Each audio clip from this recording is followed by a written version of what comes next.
Welcome to Building Solutions with FAC. During FAC's annual conference, we had the pleasure of sitting down with a series of our most valuable corporate partners to understand the role they play alongside our counties. These partners represent subject matter experts in a wide variety of spaces and can provide essential guidance on some of the biggest issues facing our state today. Let's take a closer look at how these corporate partners are building solutions alongside our counties.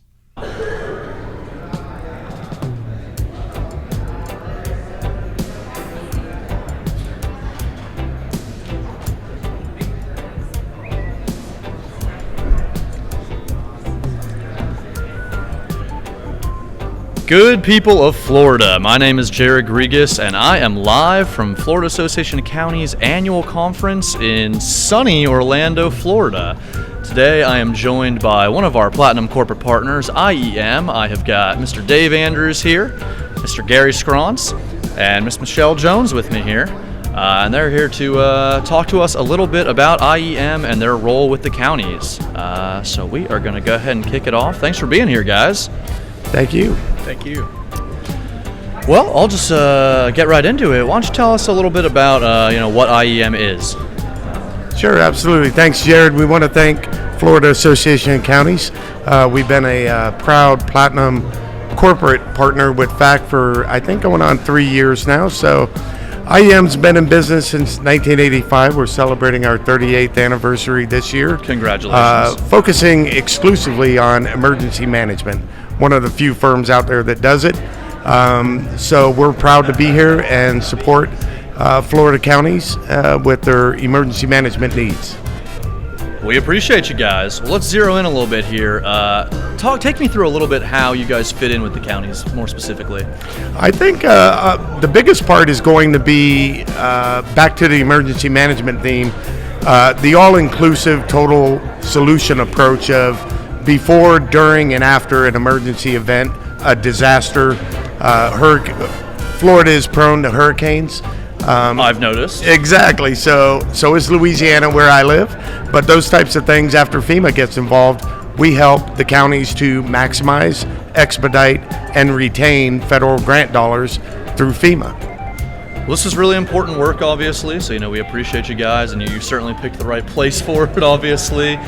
This past year, we saw Hurricane Ian and Nicole and stuff like that. What are some of the lessons you guys have learned from that, and what are some of the takeaways?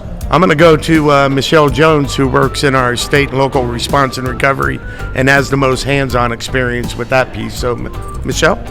Yeah, so with the hurricanes in the last year, we have been able to support the Florida Division of Emergency Management and providing staff augmentation within the EOC, within some counties during the actual hurricane, and then also the follow-up assistance, trying to connect residents that were impacted with services that are available, and then also working directly with the counties, as Dave mentioned, to provide support for some of that FEMA reimbursement as everyone's just trying to recover and get back on their feet. Thanks, Michelle. What are some of the, proactive approaches that you guys can help out with and that some counties hopefully learn from?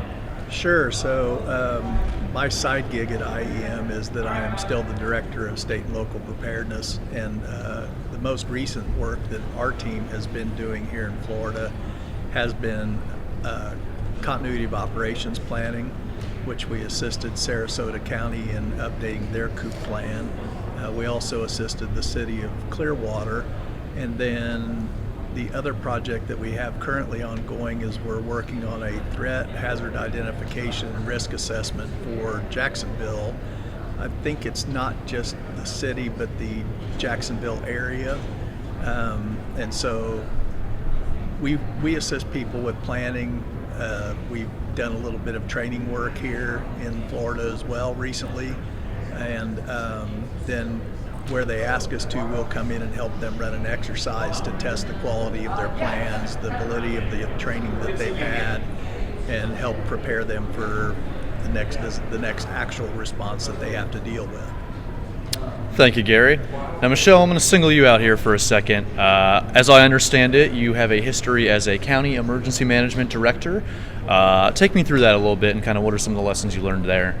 Yeah, absolutely. So I actually started in Brevard County on the beautiful Space Coast, the most activated emergency operations center in the state of Florida, because we activated for every space launch. Moved down to Martin County and was the emergency management director there for Hurricane Dorian, which almost made landfall. And then, of course, COVID before I moved to IEM. We have had in Florida, we have a great history of emergency management and have been working on our concepts of preparedness and messaging to the public. And what we've seen with Hurricane Ian and how the public has responded is continuing to push those messages of preparedness, continuing to make sure that we are being very clear in how we communicate is really important to get folks to understand and respond to what we're doing, to what we need them to do. I think one of the key takeaways with IEM is all of the efforts of preparedness, making those community connections, working through your plans to ensure that all of your response partners within the county and at the state and federal level understand what your priorities are so that you can respond quicker, respond faster, and then get back on your feet after the fact. Gotcha.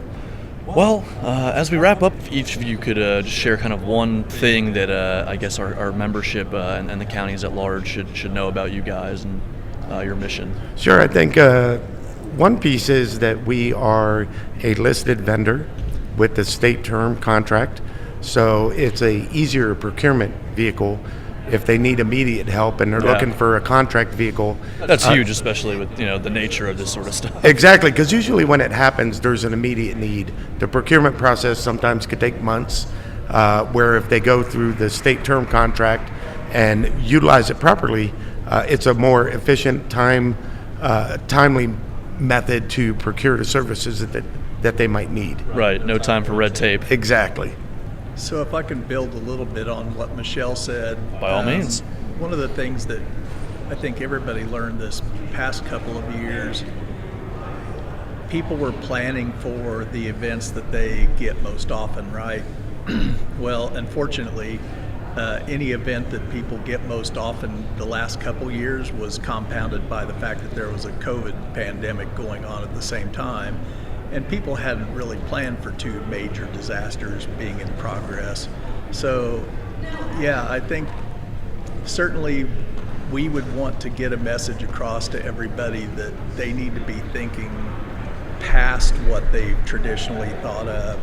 And I know that this is being pushed from Florida Division of Emergency Management, is being pushed from FEMA's perspective too. And we've seen a little bit more of it, but having contingency contracts in place, because you just don't know when you're going to be overtaxing your staff past the point that they can deal with. Normal events we handle really well, and in Florida, as Michelle said, they get to practice it all the time, unfortunately more frequently than many parts of the country.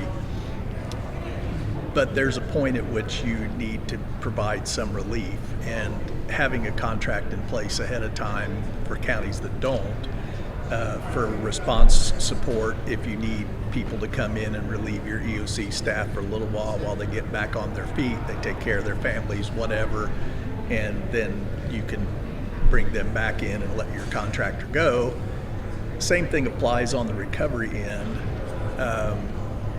because I was telling someone this morning, if you're going to be an expert in the recovery or mitigation fields, you kind of need to be doing that work all the time to be up on the latest way that FEMA is treating those grant programs, what they'll accept in terms of projects, what they absolutely will not accept in terms of projects.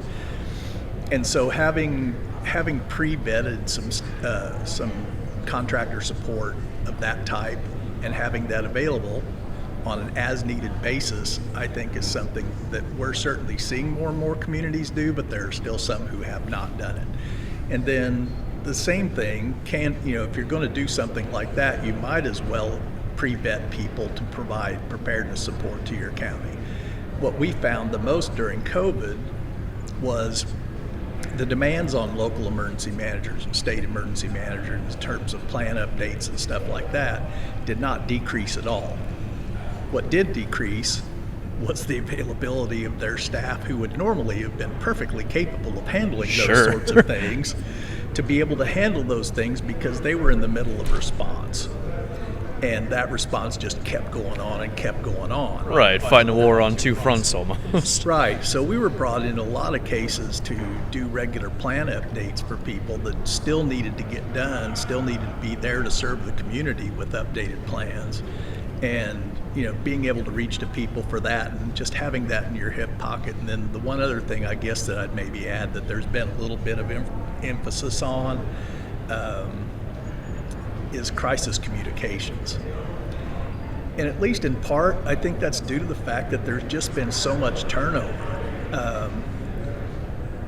We're kind of used to the political players in each local jurisdiction turning over on some level of frequency. What we're not as used to is the amount of turnover that there has been in the past couple of years in the emergency management field and within the public health field. And so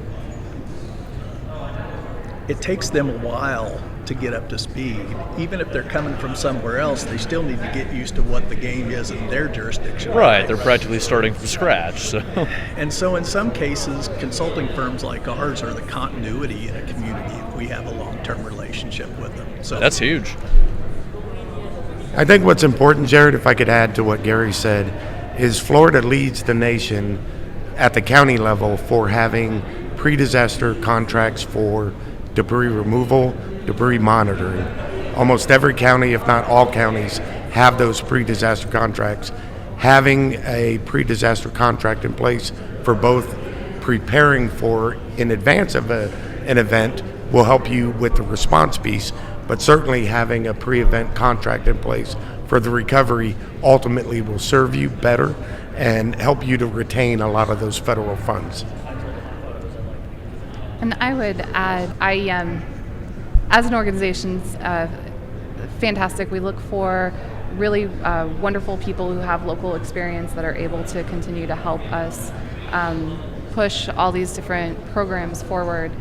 And within the state of Florida, IEM has over 130 staff that have local emergency management, state-level emergency management experience. So we have folks that have been there within the county. We have folks that have responded to disasters over the last 10 years. It's got a nice revolving door almost going on there. Yeah, we've been there, we know. People who are familiar with the terrain makes everything a lot easier. Absolutely. I'm sure. Well, I know our counties are very grateful for y'all's expertise, and I am certainly grateful that you were able to join me today. So with that being said, we will be signing off here. Thanks, Jared. Appreciate it. Thank you, guys. Jared. Thanks, Jared. Good job, all.